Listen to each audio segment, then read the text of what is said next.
Alejandro Marcel, qué visita más esperada e ilustre. Oye, bueno, un año que se caracteriza precisamente por esta entrada al escenario masivo de la economía. La gente le importa, le interesa la polar, la colusión de los precios, la crisis europea, los créditos, el alza, los contratos. Como nunca, quiero que hagamos una reflexión ahí, que me ayuden, como nunca, un tema que parecía tan lejano, tan engorroso, que la gente le hacía el quite, hoy día se transformó en un tema de cotidiano, donde de una u otra forma la gente entendió que tenía que preocuparse, que tenía que tenía que hincarle el diente, que no podía solo hablar de farándula, que tenía que meterle este tema a la canasta familiar del día. Hay que darle un poco, hay que darle más rating. Yo creo que hay un efecto, yo creo que, por ejemplo, lo que partió siendo en su minuto Franco y Antonino con el programa que tenían radial y después con el programa que posteriormente hicieron en televisión, eso de ir explicando un poco la economía real, en qué me afecta, en qué me ayuda.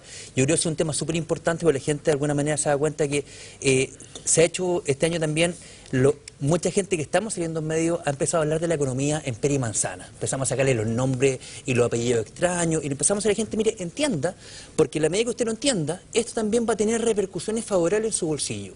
Y yo fui un poco lo que pasó con el caso de la Polar, en donde la gente ha despertado, no solamente la Polar, la gente despertó con el movimiento estudiantil, la gente hoy día opina con respecto a lo que está pasando con los pollos, opina lo que está pasando con los supermercados. Nos damos cuenta que hoy día la gente ha acortado esa brecha en la simetría de información y con mayor información está dispuesta a exigir. Y eso efectivamente ha llevado a plantearnos muchas veces también la efectividad del modelo hoy día, ¿no es cierto?, el modelo neoliberal fue como el gran damnificado el año 2011. Entonces, oye, bueno, este libre mercado es bueno. Sí, y nos estamos dando cuenta que el modelo libre mercado hasta el momento no es bueno, pero al menos malo, y el que requiera de más regulaciones. Oh, hizo una mueca, Claude, pero... No, sí, casi terminó en el vacío, allá en el... Casi salta el vacío del 10º piso. Es que ese es un tema, ¿viste? Lo que acaba de hacer Alejandro es precisamente un error sistemático que se comete en este país. El modelo de libre mercado. ¿Qué libre mercado? ¿Dónde está el libre mercado? ¿En qué parte han visto ustedes ese fantasma que se llama libre mercado? No existe el libre mercado en Chile. Nunca ha existido. Lo único que hay, monopolio, oligopolio, concentración de la propiedad y del poder. Eso es lo que hay. ¿Qué modelo de libre mercado es esto? La concentración se genera... No existe eso. ¿Eso dónde está? El crecimiento... En el pizarrón de la universidad, ahí estaba el libre mercado. La importancia de que haya regulación es porque efectivamente la tendencia en los crecimientos, y es un crecimiento normal, que a la medida que nos vamos incrementando y los buenos actores empiezan a hacer bien la pega y empiezan a comprar los demás abajo, se genera concentración, es una consecuencia del crecimiento. Y ahí es donde efectivamente nos tenemos que dar cuenta que tenemos que empezar a poner coto. ¿Hasta cuánto puede crecer y de qué manera hacemos que efectivamente no se dañe la libre competencia? Alejandro, eso es teoría. Sí, claro. La realidad, el modelo que hay en Chile, ¿es un modelo de libre mercado? Sí. ¿Cómo? ¿Y dónde está el libre mercado? Hoy día tenemos que empezar a regular para poder efectivamente flexibilizar. Hasta donde yo sé, perdona, pero libre mercado significa muchos oferentes y muchos demandantes. ¿Dónde están los muchos oferentes? Y cuando el mercado empieza a evolucionar, se empieza a concentrar. Pero ¿cuándo existió en Chile el muchos oferentes? ¿Cuándo? O sea, es cosa que lo veamos en cualquier rubro. ¿Pero dónde? La AFP empezaron 12. Y no eran muchos, digamos, eran 12. Y teníamos 8 millones de trabajadores. Y ahora llegamos a 3,70% de concentración. Bueno, pero nunca ha sido una cosa así muy amplia. Ese modelo de libre mercado no existe. Llevando el tema ahí, 3 ISAPRES que tienen el 75%, 3 AFP que tienen el 70%, 3 cadenas de farmacias que tienen el 90 y tantos por ciento, 3 grandes supermercados con el 70 y tantos por ciento. No es un modelo de libre mercado. Es la consecuencia de un modelo de libre mercado cuando se empieza a concentrar por el éxito de los buenos. Dejamos que se nos fuera un poquito. Sin lugar a dudas, yo creo que sí. Porque también tiene que ver con los bancos también en pocas manos y finalmente la gente crece no por fortunas propias, sino que crece con plata prestada, la plata es de los con chilenos, estas triangulaciones medias extrañas. Que sabes que el error ahí es porque se dice libre mercado, se entiende como aquellas políticas que permiten la instalación de cualquier negocio y todo tipo de prácticas dentro de los mercados. Eso no es libre mercado. eso es libertad de hacer, eso es laissez-faire, la lógica propia del capitalismo, que no es libre mercado. Teóricamente, libre mercado es aquel donde existe competencia efectiva y eficaz. Miles y miles de oferentes, miles y miles de farmacias, miles y miles de supermercados, miles y miles, o por lo menos 50, 60 o 70 líneas aéreas. La consecuencia del crecimiento hace que los actores se empiecen a integrar. Pero no es la Está pasando también lo mismo, por ejemplo, en las universidades. Perdona, pero no es la consecuencia de eso. Chile es un país chico. Por lo mismo No es falta la regulación. consecuencia de eso, es la consecuencia de esta lógica ideológica de decir el libre mercado es bueno, tenemos que dejar que exista el libre mercado, Yo no sé si- entonces no sé se si es algo desregula. yo no sé si es algo ideológico. Eso es ideológico, porque finalmente, ¿qué significa todo esto? Estas leyes que se han implementado, estas desregulaciones, porque la desregulación no es que no se haya implementado, la desregulación se hizo. No hay regulación, no porque nunca haya habido. No fue mágico, yo creo que se demasiado- desreguló. Sí, pero yo creo que es medidas demasiado, de yo creo que está desregulación, viendo pues. demasiadas manos Pero invisibles que ¿cómo una vez la pero una si vez la mano nombraste. invisible existe, pues Sí, mira, pero veo que la sacan están- todos los ¿ah? días del bolsillo Pero yo creo que 70, está, 80, hay- 90% hay- de márgenes de ganancia. ¿Ah? Pero yo, como digo, yo para mí aquí es una hay consecuencia. políticas aplicadas, la política de desregular el mercado Pero financiero. no había una Es promesa en política. 20 años de gobierno de la concertación, Alejandro, no había una promesa, porque este punto es importante. Chile llegó, se liberalizó la economía, el mercado, hubo un grupo que se tomó ideológicamente los negocios y la economía del país. Entregando recetas. En la dictadura, digamos, el país dijo no a ese... Y nació una ilusión, que era la del arcoíris, la alegría ya viene y todo, que tenía que ver un poco con esto, digamos, con si bien estando en el libre mercado, si bien estando en el modelo, regularlo, hacerlo más justo, redistribuirlo mejor. Y resulta que pasan 20 años y todos, absolutamente todos los estudios dicen que creció la brecha. Estamos peor, claro. Que todo, o sea, no estamos peor en términos, porque yo creo que eso... ¿Por qué más brecha? porque ¿No? Eso me refiero. claro, eso es chaquetero. En el fondo mucha gente dice estamos peor que... No, estamos peor que la historia, no estamos, mentira, estamos mejor en la salud, estamos mejor en muchas cosas. En educación también hemos avanzado mucho. Se ha avanzado. Pero sí... Tú puedes dudar muchos temas de educación, Claro, pero la movilidad que ha generado porque también impresionante. lo cruza la tecnología, también lo cruza la moral humana, digamos, de 20 años, digamos, o sea, el ser humano como especie evolucionó, quiere más justicia, quiere globalización, o sea, hay una serie de cosas que antes se hacían y quedaban guardadas en una bodega que hoy día no se pueden hacer nomás, digamos. Entonces, estaban los elementos, más estaba el caldo de cultivo para haber mejorado en esos aspectos, y uno siente que en esos aspectos no se mejoró. Se involucionó. Es más, Bueno, pero esas son... No ocurrió por espontaneidad esta cosa. Fueron políticas aplicadas. Se eliminó el sistema de reparto para el tema de las pensiones. Las pensiones públicas hoy día son 3 veces más altas que las pensiones privadas. Eso es el resultado de una política orientada a privatizar el sistema de la AFP. Entonces, no es que ocurrió porque resulta que de repente empezó a ocurrir a aplicarse este modelo de libre mercado. Son políticas, decisiones de política. El que los trabajadores no tengan nada que decir respecto a sus fondos de pensión es una decisión política, es una ley aprobada en el Parlamento, una inducción desde el poder. No es una cosa que ocurre por generación espontánea, por el natural funcionamiento de los mercados. Y por lo mismo hemos venido hablando durante varios capítulos atrás de que tenemos que generar modificaciones, que hay que tratar de hacer un Chile más justo. Pero la pregunta era concreta, ¿por qué si Chile empoderó a una coalición como la Concertación 20 años para que regulara, para que no hubiese tantos oligopolios, para que la cosa cambiara, qué pasó en esos 20 años? No se Porque hizo le la pega, explota hoy día Piñera, le explota, digamos. ¿Qué pasó? Que se encontró con la cosa más concentrada, con la redistribución peor, de una u otra forma con muy poca regulación, muy poca expectativa de regulación, con penas que antes iban a la cárcel, que ya no fueron más a la cárcel, etcétera. ¿Qué pasó? ¿Qué pasó? No se hizo la pega. ¿Pero qué pasó? No se hizo la pega. ¿Por qué no se hace la pega? No, si la pega la hicieron y la hicieron muy bien. Eso es lo que hay que decir. Esta gente, la Concertación, hizo una transacción política, porque esto es política finalmente. Se hizo una transacción política. El cambio de la dictadura a la democracia, entre comillas, porque en Chile no hay democracia, ese cambio fue negociado. Fue negociado con Cáceres, fue negociado con Valerino, el general Valerino, y las reformas constitucionales que se aprobaron fueron negociadas. Y esas reformas constitucionales, el paso de la dictadura a la pseudodemocracia, fue un pacto entre la Concertación y la dictadura, o la alianza, llámenle como le llamen. Y dentro de ese pacto... No es lo mismo la alianza que la dictadura, eso no te lo puedo aceptar. Es lo mismo, porque porque en este minuto tiene un gobierno constituido por más del 50% de los electores, que fue constituido libre y democráticamente. 25%. De la gente que vota, de la gente que vota, el 50% más uno. No, pero que también dividamos dividamos el agua. Son algo es importante dividir el agua. Son algo distinto. No, pero que dividir el agua. Pero para mí es la misma más que cosa. algo. Incluso yo diría que, bueno, son matices, ya, no importa.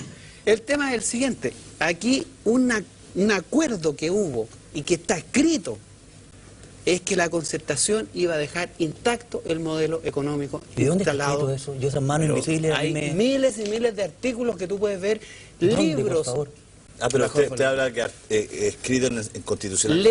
Como constitución, digamos. Las obras de Edgardo Benninger, artífice mefistofélico de la transición y la negociación. Sí, porque si son mefistofélicos, viejo, porque hacen cosas satánicas, hacen cosas a escondidas del pueblo, detrás del pueblo, en operaciones que están cerradas bajo 4 llaves, digamos, y nadie se entera hasta que después, antes de morirse, como una manera así como de salvarse, escriben todas las operaciones oscuras que hicieron en las negociaciones políticas con la dictadura. Y dentro de esas negociaciones está escrito, más que escrito, lo escribió Benninger, en sus obras, el hecho de que ellos se habían puesto de acuerdo para no modificar el modelo económico.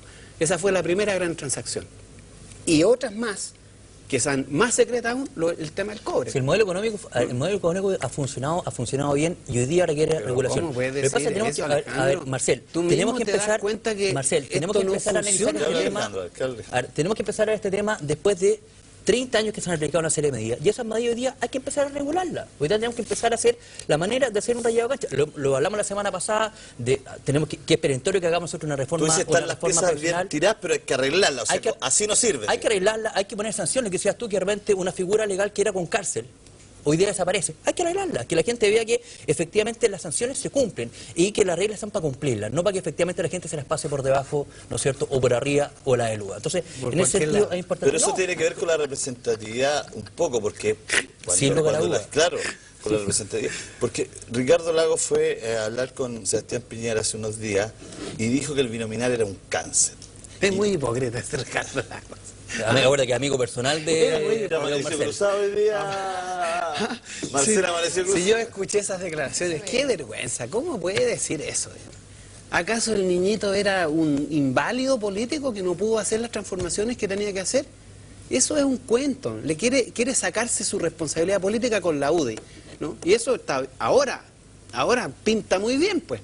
Ahora echarle la culpa al gobierno, a Piñera, a la UDI, a Renovación Nacional. Ellos no dejaron hacer nada. Yo quise hacer todo por el bien de Chile y ellos no me dejaron. ¿Quién le puede creer eso a un señor como Ricardo Lagos? ¿A quién le puede creer eso? No le creo nada, absolutamente nada. Ellos no hicieron nada por transformar estas cosas, nada. ¿Tú sientes que no le pusieron la pasión y la energía que tenían? No le pusieron la valentía política, porque son cobardes además. No, y hay cosas extrañas, no fueron por ejemplo, suficientemente hombres para hacer las transformaciones que este país requería. Eso quiere decir que fueron lo contrario a eso, digamos, en términos políticos, digamos, ¿no? No tuvieron la valentía moral para hacer las transformaciones que tenían que hacer. Hay cosas que están mal hechas. Por ejemplo, tuve el contrato de las concesionarias, tú mismo lo comentabas la otra vez en tu programa de radio. Es una cosa que es dantesca. Es inexplicable. ¿Qué cosa? Los contratos con las concesionarias, por ejemplo, de las autopistas concesionarias. Es una cosa que entonces... Pero ayúdenme aquí, ustedes que son economistas, ayúdenme aquí. Porque yo empecé a reportear y a entrevistar para que alguien me diera una respuesta por qué los contratos. Porque siempre la respuesta es, bueno, los contratos que se podían firmar, bueno, no. Denme razones técnicas. Y empecé a indagar, y entrevista, porque alguien tiene que decir, oye, la manga es así de ancha para las concesionarias y así de chiquitita para el Estado y los usuarios, por algo hay una razón. Y llegué a una entrevista que me pareció la más pertinente de todas y la mejor, donde alguien me decía que en ese momento, para conseguir las lucas por eso lo quiero llevar a ustedes en materia En los económica. bancos internacionales. Para conseguir las lucas en los bancos internacionales, esas concesionarias, para que les prestaran la plata para hacer esas carreteras, necesitaban que los contratos tuvieran estas cuestiones de que se iba se aseguraba un piso, que se pagaba no sé qué. Es una respuesta más bien convincente. Pero Incluso no sé si para Transantiago, que por eso siempre se le iba a pagar los pasajeros, para que prestaran las lucas. Es así, se estila eso, que un banco internacional le pide a una transnacional que el Estado de un país le entregue un contrato donde le... No, y de hecho, a mí me da risa también, ahí me voy a poner de acuerdo. Hace ratito ahí me voy a poner están mintiendo. en este caso sí me voy a poner de acuerdo con Julio César, con Marcel. Por ejemplo, uno de los discursos del expresidente Lagos cuando dice, hemos construido no sé cuántos kilómetros de carretera. Dijo. Ahora sí que el Lagos no viene para acá, me estoy de invitar un año y ya con estas 2 semanas no... No, pero ni lo llamen, ¿eh? pero es re fácil decir, hemos construido, porque la verdad, el que está pagando el costo operacional de utilizar esas autopistas concesionadas es el consumidor. ¿Cuánto cuesta ir hoy día de Santiago a La Serena? O sea, es bastante más caro. Con mejores condiciones, mejor infraestructura vial, más seguridad, pero es bastante más caro que irse antes. Entonces, el costo, de alguna manera, el gobierno tercerizó la construcción y también tercerizó los costos. A mí no me cuesta ni uno y paso las condiciones. Entonces después, efectivamente, salgo cortando simplemente ¿Cuántos maletines negros hubo detrás de esas operaciones? No sé, a mí no me meten en ese tema. ¿Cuántos maletines negros? Esa es la gran pregunta. Y la Polar es el ejemplo, ¿no es cierto? La Polar es la infografía, la Polar es el niño símbolo de esta desregulación y de lo que ha pasado con años, y yo creo que marca el año, ¿no? Pero fíjate que, exactamente, y hay una cosa, del tema que hablamos que no se ha hecho la pega, de Peribonio, ¿no es cierto?, el director... Vamos a hablar de Peribonio, vamos a hablar de la Polar, vamos a hablar de todos, pero yo les quiero decir a ustedes que yo no me... Este fin de año, ustedes dos, la verdad es que han tenido una participación en el programa espectacular. Yo les quiero agradecer desde ya, todavía no terminamos, pero desde ya les quiero agradecer este año. Ha sido súper importante tener sus visiones, todas argumentadas. Uno puede estar de acuerdo o no en la casa. Sin lugar de no, de verdad, puede estar de acuerdo o no en la casa, pero ustedes tiran argumentos, ponen debate, ponen temas. Seguramente en muchas casas ha seguido la discusión, hemos ocasionado separaciones, distanciamientos de la pareja. Pero da lo mismo. Hemos puesto tema y hemos conversado de Chile. Así que ustedes dos se tienen ganado. Bueno, no,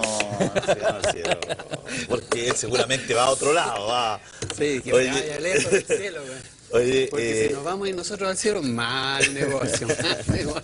Oye, parece que no caen los dos juntos ahí. Oye, Alejandro, decías que la Polar era como el niño símbolo de esta desregulación. Y venía a mostrar también que no se ha hecho la pega, Coran. De hecho, dice el mismo Peribonio que entre el año 2005 y 2009 se presentaron más de 1.300 denuncias al CERNAC por estas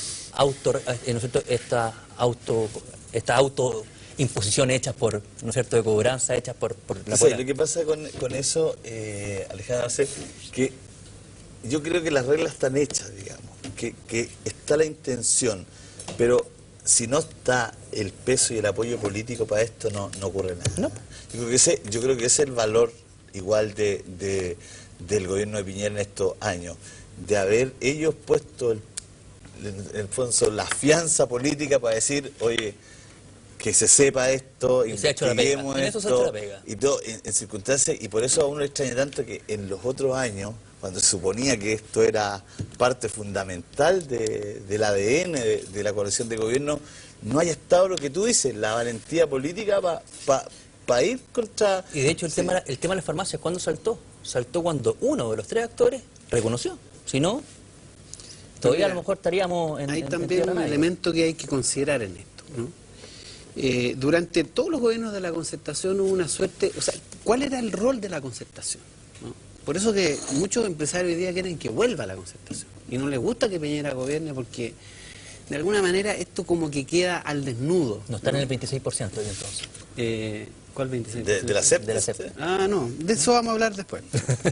¿Qué es lo que era la concertación? Era una suerte de contrafuerte, ¿no? Aquí está el modelo, los oligopolios, los abusos, las grandes utilidades, protegidos por un cuerpo de centuriones que son los políticos de la concertación y la concertación en general. Sus generales, sus comandantes en jefe, ellos protegían el modelo. Qué apocalíptico. Pero sí, así. Pero romano. Tipo romano, así, ¿no? Ellos protegían esto, ¿no? Y de alguna manera actuaban como espacio de contención del descontento, ¿no? Tenían una suerte como de clientelismo. Y el socialista, que siempre había votado que siempre ha sido socialista, bueno, tenía cierto afecto, cierto cariño por la Concertación, por las figuras, porque muchos de ellos estuvieron en el exilio, lo conocí en el exilio, es un tremendo sacrificio, estuvieron ahí exiliados, estuvo preso conmigo, estuvo en la Isla 2, qué sé yo. Tenían como esa trayectoria que de alguna manera los limpiaba, ¿no? Y contenían el descontento popular. Una vez que sale este centro, este círculo de contención y de ablandamiento, queda al desnudo el modelo y sus defensores, que es la derecha, es Piñera y todos sus partidos de gobierno, quedan al descampado, por decirlo así. Y entonces se produce una sintonía. La gente identifica su malestar con políticas de derecha, ¿no? Y al ocurrir eso, es más fácil el enganche que introduce el movimiento estudiantil en este escenario. El movimiento estudiantil entra y se legitima en parte muy importante porque hay un sector de la sociedad política que está dispuesta a cuestionar estas cosas porque son de origen de la oligarquía de derecha y del poder.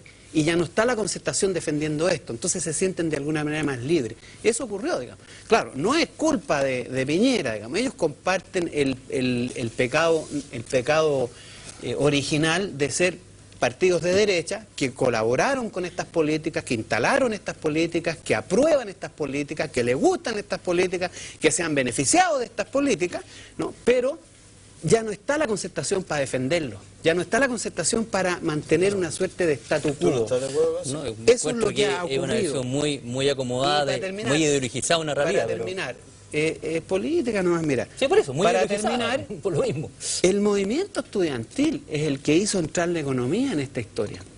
Porque el movimiento estudiantil, escúchame, pero déjame con la colusión de la polar. No, pero espérate, esta pregunta que tú hiciste, ¿por qué la política, por qué la gente está interesada? Porque el movimiento estudiantil fue muy sólido en esta materia. El movimiento estudiantil fue capaz de establecer el vínculo entre las demandas políticas y la cuestión económica. La reforma tributaria, el tema de la reforma tributaria entró por el movimiento estudiantil, la renacionalización del cobre entró por el movimiento estudiantil, pero por supuesto, ellos lo instalaron en el debate público. Y ahí se empieza a discutir más de economía, ahí la gente empieza a vincular más que la política y la economía son prácticamente las dos caras de una misma medalla. Y que son parte del tema social. Bueno, pero ese es el análisis que hago yo. Pero yo lo veo, no sé, yo lo veo con una carga demasiado... Está tan malo. Que es demasiado ideológica, creo que claro, bajo tu prisma calza perfecto. Pero es ideología. Por eso, no creo que haya tantas manos ocultas, ni que haya... Yo creo que también hay un tema que, lo que tú decías, Julio César, hay un crecimiento que tenía un país, que eso es indiscutible, se está mejor de lo que se estaba antes, también es indiscutible, y hoy día cuando ya tenemos una buena condición, soy perfecto, ahora mejoremos lo que ya está. O sea, ahora nuevamente entremos a regular, demos mejores condiciones, tratemos de, ¿no es cierto?, hacer un Chile más parejo, con una cancha más justa para todos. Oye, sin argumentar porque no tenemos tiempo, ¿quién es el personaje para ti del año en este país? La Camila Vallejo. ¿Para ti? ¿El personaje más importante de este año en Chile? No sé, hay varias gente importante. Pero uno, si tuvieras que decir por uno. ¿El personaje relevante así? Sí. Para el país, digamos. Bueno, yo podría decir que no me gusta esa cosa, pero bueno, creo que coincidiría como que simboliza lo que a mí me pareció relevante hoy día en Chile, la figura de Camila Vallejos como líder política estudiantil, digamos, que de alguna manera muestra todo esto que yo he planteado, digamos, que es como... es un ícono. Muchas gracias. Vamos a tratar de tener esta conversa para un programa entero. Se nos viene enero, siempre bueno, de 1 hora y media, y de repente vamos a dejar aquí, pero le vamos a poner un par de invitados más. Le gustaría para hacer esta conversación, crecer, pues sería entretenido, ¿no? Invita a Ricardo Lago. ¿A Ricardo? ¿Con usted? Aquí, sentémoslo acá. Llámalo. Julio César. Apúntelo a la cámara 4 Claro. con el día de hoy. Usted, señor Lago, usted tiene que darle cuenta a este país por hipócrita, por mentiroso, por faltar a la verdad, por ser deshonesto y traidor. Eso. Ya, nosotros vamos a continuar. Llegó el por cámara. Gracias. Llegó relajado con short y chancletas. Que no lo vea Caniulef, por favor.